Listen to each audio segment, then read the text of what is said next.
Welcome back everyone. इस video में discuss करेंगे इकोनॉमिक इंपॉर्टेंस ऑफ बैक्टीरिया या फिर बैक्टीरिया का आर्थिक महत्व। क्या क्या इसकी पॉजिटिव इंपॉर्टेंस होती है, क्या क्या इसकी नेगेटिव इंपॉर्टेंस होती है। बैक्टीरिया के अंदर हम और भी डिफरेंट डिफरेंट टाइप के टॉपिक्स डिस्कस कर चुके हैं। उन सभी वीडियोस का लिंक आपको डिस्क्रिप्शन में मिल जाएगा, वहां से वीडियो देख सकते हैं। और अगर वीडियो हेल्पफुल लगती है तो लाइक कीजिए, शेयर कीजिए अपने फ्रेंड्स के साथ एंड चैनल को सब्सक्राइब कर लीजिए। तो अगर हम बात करें यहाँ पे इकोनॉमिक इंपॉर्टेंस की, यूजफुल एक्टिविटीज की हम पहले बात करेंगे, यानी कि उपयोगी गतिविधियां क्या है बैक्टीरिया की। सबसे फर्स्ट जो है ये सोइल फर्टिलिटी, यानी कि मिट्टी की उर्वरता, उसको फर्टाइल करने में हेल्प करते हैं। सेप्रोफाइट और सहजीवी बैक्टीरिया जो होते हैं, इनकी कई प्रजातियां मिट्टी की उर्वरता का इजाफा करती है और पौधों को नाइट्रोजन प्रदान करती है। ठीक है, तो ये सोइल फर्टिलिटी में हेल्प करती है। जैसे कि यहाँ पे अमोनिफाइंग बैक्टीरिया हो गए, नाइट्रीफाइंग बैक्टीरिया होंगे एंड नाइट्रोजन फिक्सिंग बैक्टीरिया हो गए। ये सभी बैक्टीरिया मिलके सोइल की फर्टिलिटी को इंक्रीज करते हैं। और नाइट्रोजन फिक्सिंग बैक्टीरिया में ये हो सकते हैं सहजीवी नाइट्रोजन स्थिरीकरण, यानी कि सिम्बायोटिक नाइट्रोजन फिक्सेशन हो सकता है, या फिर फ्री लिविंग फॉर्म, यानी कि मुक्त रहने वाले बैक्टीरिया कैसे नाइट्रोजन फिक्सेशन करते हैं। तो सबसे फर्स्ट है यहाँ पे अमोनिफाइंग बैक्टीरिया। अमोनिफाइंग बैक्टीरिया जो होते हैं कई टाइप के सेप्रोफाइट बैक्टीरिया मृत पौधों और जानवरों के प्रोटीन को amino acid carbonic nitrogens base बनाने के लिए हाइड्रोलाइज करते हैं। ठीक है, जो सेप्रोफिटिक बैक्टीरिया होते हैं ये क्या करेंगे, जो भी मृत पौधे होंगे, जानवर होंगे, ठीक है, इन मृत पौधों और जानवरों का जो प्रोटीन है, अब प्रोटीन जो है एक कॉम्प्लेक्स फॉर्म है। प्रोटीन जब भी टूटेगा ये अमीनो एसिड्स के अंदर टूटेगा। ठीक है, तो प्रोटीन को ये क्या करेंगे, अमीनो एसिड्स और साथ में यहाँ पे कार्बोनिक नाइट्रोजन बेस बनाने के लिए हाइड्रोलाइज कर देते हैं। ठीक है, यहाँ पे एक तो अमीनो एसिड बनेंगे, एक यहाँ पे कार्बोनिक नाइट्रोजन बेस यहाँ पे बनेंगे। अमोनिफाइंग बैक्टीरिया अमीनो एसिड को अमोनिफिकेशन नामक प्रक्रिया द्वारा अमोनिया में परिवर्तित करते हैं। ठीक है, जो भी अमीनो एसिड्स होंगे, अमीनो एसिड्स को ये क्या करेंगे, जो भी ये अमोनिफाइंग बैक्टीरिया है, ठीक है, ये क्या है अमोनिफाइंग बैक्टीरिया। अमोनिफाइंग बैक्टीरिया क्या करेंगे, इसका अमोनिफिकेशन करेंगे, अमोनिफिकेशन करेंगे। और इस अमोनिफिकेशन की प्रक्रिया में ये इसको अमोनिया में परिवर्तित कर देंगे। ठीक है, NH3 यानी अमोनिया में ये परिवर्तित कर देंगे। पशु आबादी इसके अंदर 2 लाख टन से अधिक यूरिया को मिट्टी में उत्सर्जित करती है, जो बैसिलस पेस्चुरी और सार्सिना यूरिया द्वारा विघटित हो जाता है। ये भी इंपॉर्टेंट बैक्टीरिया है, बैसिलस पेस्चुरी या फिर सार्सिना। ये क्या करते हैं, यूरिया द्वारा विघटित हो जाते हैं। ये भी क्या किए जाते हैं, मिट्टी की उर्वरता बढ़ाते हैं। तो अमोनिफाइंग बैक्टीरिया के अंदर ये कैसे होते हैं, ये सेप्रोफिटिक बैक्टीरिया होते हैं। सेप्रोफिटिक बैक्टीरिया है तो ये क्या करेंगे, ये मृत पौधों और जानवरों के जो प्रोटीन्स होंगे उनको अमीनो एसिड में बदल देंगे और कार्बोनिक नाइट्रोजन बेस में बदल देंगे।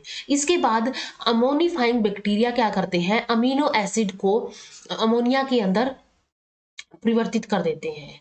और साथ में यहाँ पे बैसिलस पेस्चुरी या फिर सार्सिना, डिफरेंट डिफरेंट टाइप के बैक्टीरिया होते हैं जो क्या करते हैं, यहाँ पे मिट्टी की जो उर्वरता है उसको बढ़ाने में हेल्प करते हैं। जैसे कि यहाँ पे रिएक्शन की अगर हम बात करें, यहाँ पे यूरिया था, CONH2 हो गया। ठीक है, ये टन से अधिक यूरिया को मिट्टी में उत्सर्जित करती है। तो ये और इसके साथ 2 वाटर के मॉलिक्यूल यानी कि कार्बामाइड हो गया, और इसके साथ ये क्या बन गया, यहाँ पे NH4 2CO3 बन गया है। और साथ में ये जो NH4CO3 ये बना है यहाँ पे, ये क्या होगा, ये वापिस से ये टूट जाएगा NH3CO2 एंड वाटर के अंदर, यानी कि ये अमोनिया के अंदर परिवर्तित हो जाएगा। साथ में यहाँ पे कार्बन डाइऑक्साइड एंड वाटर के अंदर भी टूट जाएगा। इसके बाद सेकंड है यहाँ पे नाइट्रीफाइंग बैक्टीरिया। नाइट्रीफाइंग बैक्टीरिया के अंदर नाइट्रोसोमोनास एंड नाइट्रोबैक्टर ये एग्जाम्पल है यहाँ पे नाइट्रीफाइंग बैक्टीरिया के। जैसे बैक्टीरिया अमोनिया यौगिकों को नाइट्राइट और नाइट्रेट में ऑक्सीकृत करते हैं और इस प्रक्रिया को नाइट्रिफिकेशन कहा जाता है। ठीक है।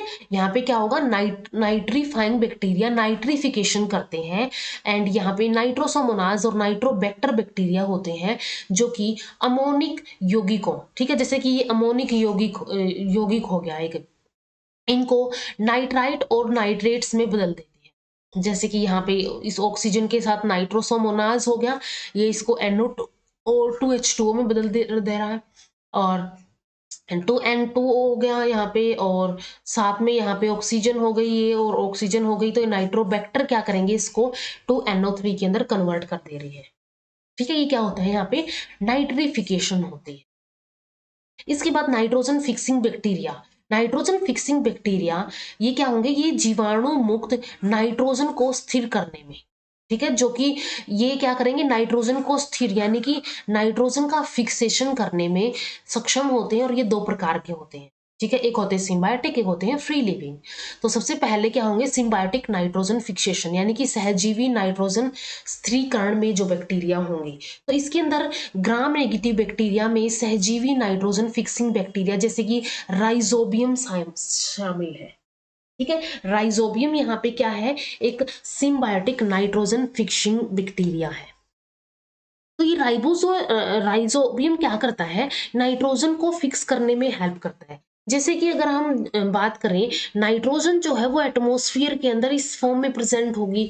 अब इसको सोइल के अंदर या फिर प्लांट्स के अंदर फिक्स करना है, तो ये किसकी हेल्प से फिक्स होते हैं, ये फिक्स होते हैं कुछ सहजीवी नाइट्रोजन स्थिरीकरण बैक्टीरिया के थ्रू, यानी कि सिम्बायोटिक नाइट्रोजन फिक्सेशन होता है जिसके अंदर राइजोबियम शामिल है। यहाँ पे राइजोबियम जो होता है एक लेग्यूमिनोसारम, मटर, चना, बरसीम आदि फलीदार पौधे जो होते हैं, यानी लेग्यूमिनस प्लांट जो होते हैं, उनकी जड़ों में पाए जाते हैं। ऐसे जैसे कि ये जड़ हो गई, इनकी लेग्यूमिनस प्लांट्स की जड़ हो गई ये, तो इन जड़ों के अंदर क्या है, इन जड़ों के अंदर राइजोबियम देखने को मिलते हैं। ठीक है, इन जड़ों के अंदर राइजोबियम नाम के बैक्टीरिया देखने को मिलते हैं, और किनकी जड़ों के अंदर, लेग्यूमिनोसारम, मटर, चना, बरसीम या फिर फलीदार जितने पौधे होंगे उनकी भी जड़ों में ये मिट्टी में पाए जाते हैं, और जड़ के रोम के माध्यम से जड़ में प्रवेश करते हैं। यानी जड़ के रोम, ये छोटे छोटे जो यहाँ पे हेयर्स होंगे, उनके माध्यम से क्या कर देंगे, इन जड़ों में प्रवेश कर जाएंगे, राइजोबियम जो है इन जड़ों में प्रवेश कर जाएंगे। ये वातावरण के मुक्त नाइट्रोजन, ठीक है, वातावरण में जो ये फ्री नाइट्रोजन है, इसको अमीनो एसिड में स्थिर करने में सक्षम होते हैं। इसको क्या कर देंगे, ये अमीनो एसिड के अंदर स्थिर कर देंगे। ये बैक्टीरियोट्स रूट नोड्यूल्स में पाए जाते हैं। ठीक है, ये जो बैक्टीरोइड्स हैं, ठीक है, बैक्टीरिया हो गया, एक बैक्टीरोइड्स हो गए, छोटे छोटे बैक्टीरिया होते हैं ये रूट नोड्यूल्स, यानी कि जैसे कि ये रूट्स हो गई, और रूट्स में ऐसे एक नोड्यूल होता है। ठीक है, ये जो पार्ट है ये नोड्यूल है, तो इन नोड्यूल्स के अंदर ये पाए जाते हैं। ये सहजीवन यानी कि पारस्परिक लाभ की घटना दिखाते हैं, यानी कि ये बोल सकते हैं, ये क्या करते हैं, ये इसके अंदर रहते हैं। ये बैक्टीरोइड्स क्या करेंगे, इस रूट नोड्यूल्स के अंदर रहेंगे, और साथ में ही क्या करेंगे, प्लांट को जो भी रूट्स हैं उनको ये नाइट्रोजन फिक्स करके देंगे। तो ये पारस्परिक लाभ की घटना दिखाते हैं।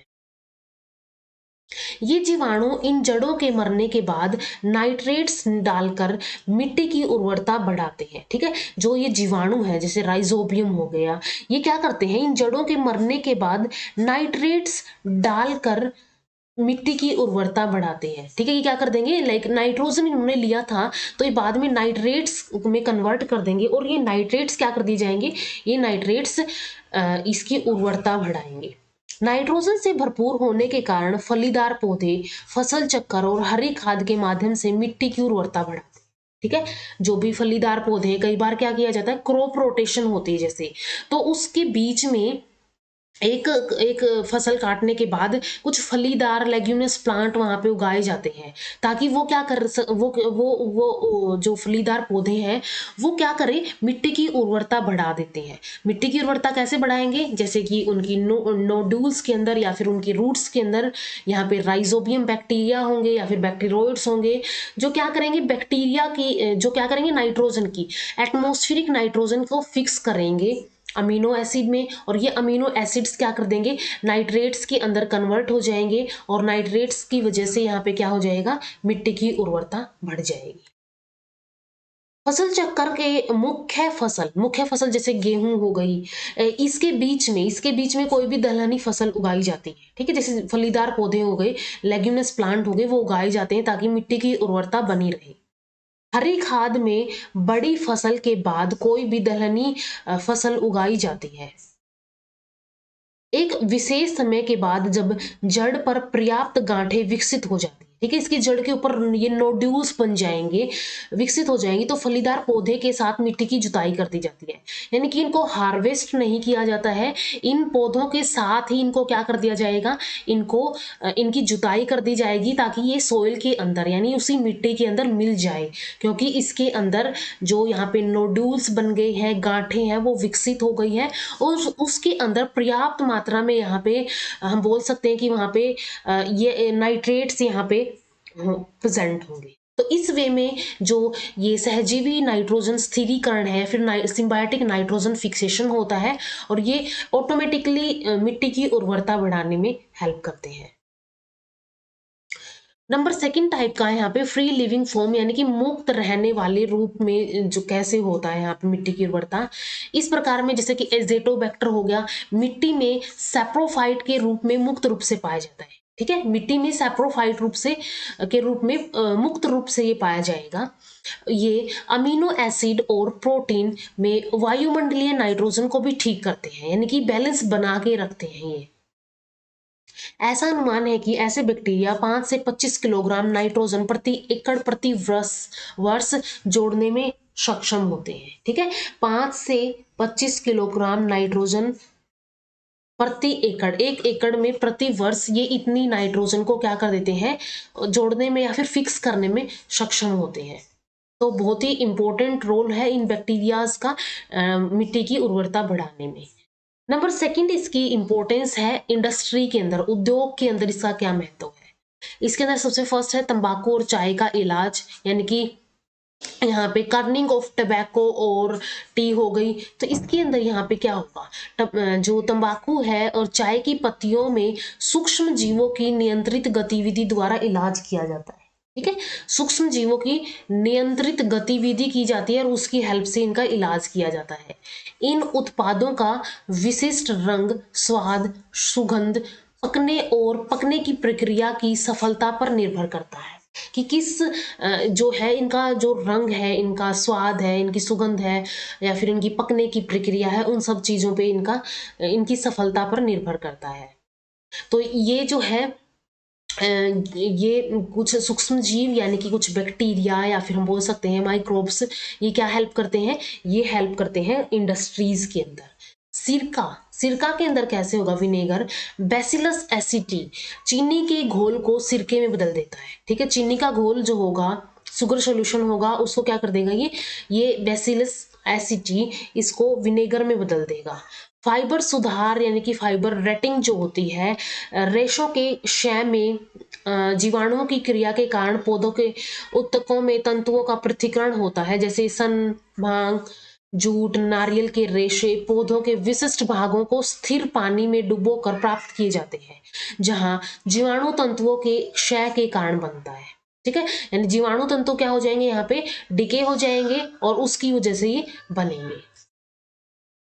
डेयरी इंडस्ट्री में, डेयरी उद्योग में इनका बहुत इंपॉर्टेंट रोल होता है, जैसे कि पनीर, मक्खन, दही जैसे डेयरी उत्पादों के उत्पादन में सूक्ष्म जीवों का उपयोग शामिल है, ठीक है। यहाँ पे भी क्या होते हैं, सूक्ष्म जीव यानी बैक्टीरिया शामिल किए जाते हैं। लैक्टिक एसिड बैक्टीरिया दूध को, लैक्टोज शर्करा को लैक्टिक एसिड में बदल देते हैं, ठीक है। लैक्टिक एसिड बैक्टीरिया क्या करेंगे, लैक्टोज शर्करा को यहाँ पे ये क्या करेंगे, दूध की लैक्टोज शर्करा को लैक्टिक एसिड में बदल देंगे और इसका पीएच जो है, पीएच घटा देंगे और पीएच कमी माध्यम को अन्य सूक्ष्म जीवों के विकास के लिए अनुयुक्त बना देते हैं। और इसकी हेल्प से, इस पीएच की कमी के कारण यहाँ पे जो दूसरे सूक्ष्म जीव है उनका भी क्या हो जाएगा, वो विकास नहीं कर पाएंगे, क्योंकि वो क्या यहाँ पे क्या हो जाएगा, अनुपयुक्त हो जाएगा, ठीक है। अनुपयुक्त हो जाएगा तो दूसरे बैक्टीरिया यहाँ पे नहीं ग्रो कर पाएंगे। सिर्फ यहाँ पे क्या होगा, लैक्टिक एसिड बैक्टीरिया में जो यहाँ पे लैक्टिक एसिड बैक्टीरिया है वो क्या करेंगे, लैक्टोज शर्करा को लैक्टिक एसिड के अंदर बदलते रहेंगे। लैक्टिक एसिड बैक्टीरिया जैसे कि स्ट्रेप्टोकोकस लैक्टिस दूध में मौजूद चीनी को लैक्टिक एसिड में फर्मेंट कर देते हैं, किण्वित कर देते हैं। ठीक है, लैक्टिक एसिड बैक्टीरिया क्या करेंगे, दूध में जो चीनी होती है, लैक्टोज होती है, लैक्टोज शुगर होती है, उसको लैक्टिक एसिड में फर्मेंट कर देते हैं। लैक्टिक एसिड कैसीन या फिर प्रोटीन के जमाव में मदद करता है। ठीक है, यहाँ पे प्रोटीन होता है जिसको कैसीन बोला जाता है, उसके जमाव में ये मदद करता है। दूध वसा की बूंदों में संलयन होता है। ठीक है, दूध क्या हो जाएगा, अब जो वसा की बूंदे होते हैं उनके अंदर संलयन हो जाता है। नतीजन दूध दही में बदल जाता है। ठीक है, दूध का दही में बदल जाना, यहाँ पे ये भी क्या करेगा, यहाँ पे भी बैक्टीरिया हेल्प करते हैं। अंत में मनपसंद मक्खन दही को मथने में प्राप्त होता है।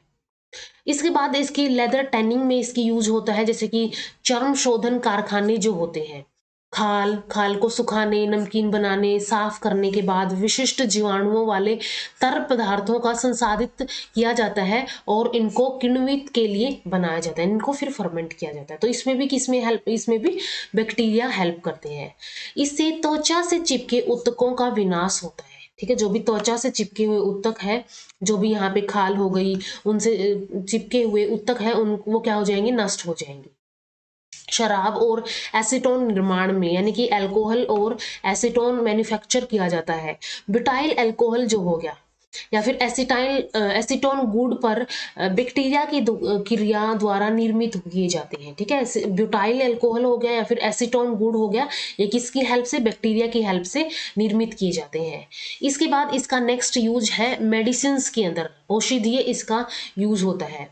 एंटीबायोटिक सूक्ष्म जीव द्वारा उत्सर्जित रासायनिक पदार्थ हैं जो अन्य जीवों के विकास को रोकते हैं। ठीक है, एंटीबायोटिक्स क्या होती है, एंटीबायोटिक्स ऐसे रासायनिक पदार्थ होते हैं, ऐसे केमिकल सब्सटेंसेस होते हैं जो दूसरे जीवों के विकास और अन्य जीवों और उनके विकास को रोकने में मदद करते हैं। यहाँ पे कुछ एंटीबायोटिक्स के नाम और कुछ बैक्टीरिया के नाम दिए हुए हैं जिनसे ये डिराइव की जाती है। ये एक लिस्ट है पूरी की पूरी। अगर इस लिस्ट को हम हिंदी में देखें तो जैसे कि ये बैक्टीरिया के नाम हो गए और इन बैक्टीरिया से इनको डिराइव किया जाता है, इनसे लिया जाता है। तो यहाँ पे ओरियोमाइसिन या फिर इसको टेट्रासाइक्लिन बोला जाता है, जो कि स्ट्रेप्टोमाइसिस ओरियोफेसियंस से लिया जाता है। एरिथ्रोमाइसिन जो है स्ट्रेप्टोमाइसिस एरिथ्रिस से लिया गया है। नियोमाइसिन स्ट्रेप्टोमाइसिस फ्रेडिया से लिया गया है। स्ट्रेप्टोमाइसिस ग्रीसियस से। कार्बोमाइसिन स्ट्रेप्टोमाइसिस हाल्स्टेडी से। नोवोबायोसिन स्ट्रेप्टोमाइसिस नीवस से। एंड एम्फोटेरिन बी स्ट्रेप्टोमाइसिस नोडोसस से। टेरामाइसिन या फिर ऑक्सीटेट्रासाइक्लिन ये लिया जाता है स्ट्रेप्टोमाइसिस रिमोसिस से। एंड क्लोरोमाइसिसेटिन या फिर क्लोरोएम्फेनिकोल ये स्ट्रेप्टोमाइलिन वेनेजुएला से लिए गए हैं। तो ये जो एंटीबायोटिक्स है डिफरेंट ये इन बैक्टीरिया से ली गई है, और ये एंटीबायोटिक्स ऐसे केमिकल सब्सटेंसेस होते हैं जो दूसरे अन्य जीवों का विकास या फिर उसके विकास होने में रोकने में मदद करती है। इसके बाद नेक्स्ट है क्षय यानी डिके जो होता है। पौधों और जानवरों के सड़ने वाले भागों को किण्वन और सड़न द्वारा कार्बन डाइऑक्साइड और अमोनिया जैसे सरल यौगिकों में परिवर्तित किया जा सकता है, जो क्या करेंगे, नाइट्राइट और नाइट्रेट में ऑक्सीकृत कर मिट्टी के उर्वरक के रूप में उपयोगी होते हैं। ठीक है, तो ये जो भी यहाँ पे जानवरों के शरीर होंगे, जो भी उनकी बॉडीज होंगी, उनको नाइट्राइट और नाइट्राइट्स में ये क्या कर देते हैं, ऑक्सीकृत कर देते हैं, जो कि मिट्टी में मिल जाते हैं, और मिट्टी में मिलने के बाद मिट्टी के लिए मिट्टी के उर्वरक के रूप में उपयोगी होते हैं। सीवेज निपटान जो होता है, सीवेज डिस्पोजल होता है, इसके अंदर जो यहाँ पे सॉलिड वेस्ट होगा, मल के ठोस घटकों को घटाने के लिए इसमें सेप्टिक टैंकों में सड़न द्वारा सड़ने दिया जाता है। इस प्रकार प्राप्त कीचड़ को फिल्टर से गुजरने दिया जाता है और बहिस्राव को बाहर निकाल दिया जाता है, जो कि खाद के रूप में उपयोग किया जाता है। तो इसमें भी क्या होता है, बैक्टीरिया की हेल्प ली जाती है।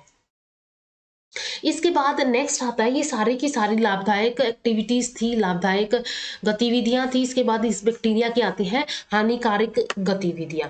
हानिकारक गतिविधियों के अंदर ये प्रदूषण, अनेक जीवाणु जल को प्रदूषित करते हैं, इसे पीने योग्य नहीं बनाते, जिससे पेचिस, डिजेंट्री, पीलिया, हैजा जैसे रोग हो जाते हैं। बोtulism हो गया। बोtulism के अंदर ये क्लोस्ट्रीडियम बोtulinum के कारण होने वाला एक प्रकार का फूड पॉइजनिंग है। ठीक है, बोटुलिज्म क्या होता है? एक टाइप का फूड पॉइजनिंग होता है। ऐसे जीवाणुओं द्वारा उत्पादित विषाक्त पदार्थों से लकवा या फिर तंत्रिका संबंधी विकार, यानी कि या तो इससे पैरालिसिस हो सकता है या तो इससे नर्वस डिसऑर्डर हो सकते हैं। ठीक है, बोटुलिज्म से। स्ट्रेप्टोकोकस विषाक्तता यानी कि स्ट्रेप्टोकोकस पॉइजनिंग के अंदर क्या होगा? जैसे कि एंट्रोकोकाई हो गई। एंट्रोकोकाई क्या होते हैं के कारण मतली यानी कि नोजिया, उल्टी, दस्त, डायरिया जैसे जहर होते हैं। तो ये एंटेरोकोकाई क्या करेंगे? ये जो स्ट्रेप्टोकोकस पॉइजनिंग है वो कर देते हैं। बैसिलस विषाक्तता यानी कि बैसिलस पॉइजनिंग के अंदर क्या होगा? बैसिलस सेरस के कारण खाद्य पदार्थों को जहर किया जाता है, यानी कि इसको पॉइजन, इसकी इन फूड्स की पॉइजनिंग कर दी जाती है। स्ट्रेप्टोकोकस विषाक्तता यानी कि स्ट्रेप्टोफाइलोकोकस पॉइजनिंग, जिसके अंदर बेकरी उत्पाद, दूध, पनीर, क्रीम, पोल्ट्री उत्पाद स्ट्रेप्टोफाइलोकोकस बैक्टीरिया के हमले के कारण जहर हो जाते हैं। यानी कि ये सारे के सारे कैसे हो जाते हैं? पॉइजनस हो जाते हैं या फिर ये अनफिट हो जाते हैं हेल्थ के लिए, और अनफिट होने के बाद ये कोई ना कोई बीमारी जो है वो उत्पन्न करेंगे। तो ये डिफरेंट डिफरेंट टाइप की और भी एक्टिविटीज है, हार्मफुल एक्टिविटीज के अंदर। जैविक युद्ध जो हो गया, बायोलॉजिकल वारफेयर जो होता है। कुछ जीवाणु जैसे कि एंथ्रेक्स, ब्लैक लेग, तपेदिक, ठीक है, ये सारी की आदि रोगों का कारण बनते हैं। तो गुप्त युद्ध एजेंटों के रूप में कार्यरत है ये। ठीक है, एक तरह से बायोलॉजिकल वारफेयर के रूप में ये कार्य करते हैं और गर्भपात यानी कि अबॉर्शन करते हैं। जैसे कि साल्मोनेला जैसे बैक्टीरिया बकरियों, घोड़ों, भेड़ आदि में गर्भपात को प्रेरित करते हैं। विनाइट्रीकरण करते हैं यानी कि डिनाइट्रिफिकेशन करते हैं, जैसे कि बैसिलस लाइकेनिफॉर्मिस हो गया, सूडोमोनास एरुगिनोसा हो गया, जैसे विनाइट्रीफाइंग बैक्टीरिया नाइट्रेट और नाइट्राइट्स को मुक्त नाइट्रोजन में परिवर्तित कर देते हैं। ठीक है, यहाँ पे जो नाइट्रेट्स और नाइट्राइट्स होंगे, नाइट्रेट्स और नाइट्राइट्स को क्या कर देंगे? मुक्त नाइट्रोजन यानी कि इस फॉर्म में कन्वर्ट कर देंगे।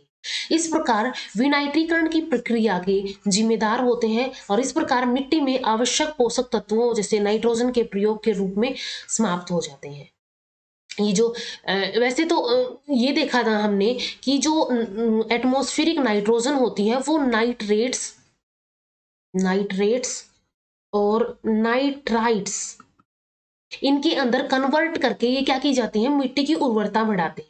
लेकिन ये बैक्टीरिया क्या करते हैं यहाँ पे डिनाइट्रिफिकेशन के अंदर? ये जो नाइट्रेट और नाइट्राइट्स है इनको एटमॉस्फेरिक नाइट्रोजन के अंदर बदल देंगे, जिसकी वजह से ये क्या होंगे? मिट्टी की जो आवश्यक पोषक तत्व है उनको समाप्त कर देते हैं।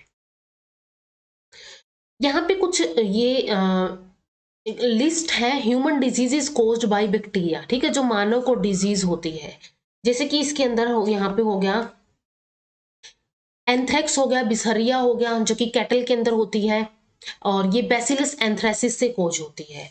डिजेंट्री हो गया जो कि बैसिलस पेचिस से होती है। निमोनिया हो गया जो कि मैन के अंदर बैसिलस निमोनिया से होता है, फिर निमोनोकोकस निमोनिया से होता है। टेटनस हो गया बैसिलस टेटनी से होता है, फिर क्लोस्ट्रीडियम टेटानी से होता है। इसके बाद नेक्स्ट है यहाँ पे आंत्र ज्वर यानी कि टाइफाइड बैसिलस टाइफी यानी साल्मोनेला टाइफी से होता है। बोटिलिज्म जिसको प्टोमेन पॉइजनिंग ऑफ फूड पॉइजनिंग भी बोला जाता है, ये क्लोस्ट्रीडियम बोटुलिनम की वजह से होती है। डायफ्थीरिया हो गया कोरिनी बैक्टीरियम डायफ्थीरिया की वजह से होता है। एंड इसके बाद है कुष्ठ रोग लेप्रोसी, ये माइको बैक्टीरियम लेप्रोई की वजह से होता है। ट्यूबरक्लोसिस, ये माइकोबैक्टीरियम ट्यूबरक्लोसिस की वजह से होता है। गोनोरिया यानी कि सुजाक, ये होता है वुमेन के अंदर और ये किसकी वजह से होता है? निसेर्सिया गोनोरिया की वजह से होता है। बिबोनिक प्लेग जो हो गया ये पाश्चेरा पेस्टिस की वजह से होता है। रोमेटिक फीवर ये स्ट्रेप्टोकोकस की वजह से होता है। सिफेलिस जो है ट्रेम्पोनिमा पैलिडियम की वजह से होता है। हेजा जो है कोलेरा ये विब्रियो कोलेरा की वजह से होता है। तो ये डिफरेंट डिफरेंट बैक्टीरिया है जो कि अलग अलग टाइप की ह्यूमन डिजीज कोज करते हैं। इसके बाद कुछ एनिमल डिजीज है। एनिमल डिजीज कोज करते हैं कुछ बैक्टीरिया, जैसे कि एंथ्रेक्स हो गया कैटल के अंदर कोज करता है, ये बेसिलस एंथ्रेक्सिस कोज करता है। ब्लैक लेग हो गया कैटल के अंदर जो कि क्लोस्ट्रीडियम चनवी कोज करता है। डाइप्थीरिया हो गया जो कि रैबिट्स एंड गुनिया पिग के अंदर होता है, कोरिनी बैक्टीरियम डिप्थीरिया कोज करता है। ट्यूबरक्लोसिस हो गया कैटल के अंदर, माइकोबैक्टीरियम ट्यूबरक्लोसिस कोज करेगा। डिजेंट्री जो है ये मंकीज के अंदर होता है, इसको शिंगेला पेचिस कोज करता है। प्लेग जो है गुनिया पिग्स एंड रैबिट्स के अंदर होता है जो कि सर्सिनिया पेस्टिस यानी या फिर पास्चरेला पेस्टिस कोज करता है। तो डिफरेंट डिफरेंट टाइप की एनिमल डिजीज है जो कि बैक्टीरिया की वजह से होती है। इसके बाद कुछ इंपॉर्टेंट डिजीज है जो कि प्लांट डिजीज है जो कि बैक्टीरिया की वजह से होती है। प्लांट डिजीज की अगर हम बात करें जैसे कि आलू का रिंग रोग हो गया, आलू के अंदर होगा ये, एंड ये होता है एप्लेनोबैक्टर साइक्लेनियम की वजह से। गेहूं का कर्ण सड़न हो गया यानी कि इसका गेहूं के अंदर होगा ये कोरिनी बैक्टीरियम टिट्रिकी की वजह से होगा। नाशपाती और सेब का अग्निशामक हो गया, नाशपाती और सेब के अंदर एरिविनिया एंड लोवेरा की वजह से होगा। गाजर और सलगम की नरम शड़ान ये होता है गाजर और सलगम के अंदर, एंड ये होता है एरिविनिया कैरोटोवोरा की वजह से। साइट्रस कैंकर ये साइट्रस के अंदर होता है जेंथोमोनाज सिट्री की वजह से। आलू का मुरझान रोग हो गया ये स्यूडोमोनाज सोलानोकेरम की वजह से होता है। कपास का कोणीय पत्ता स्थान ये जेंथोमोनाज मालवी वेसिरम के अंदर होता है।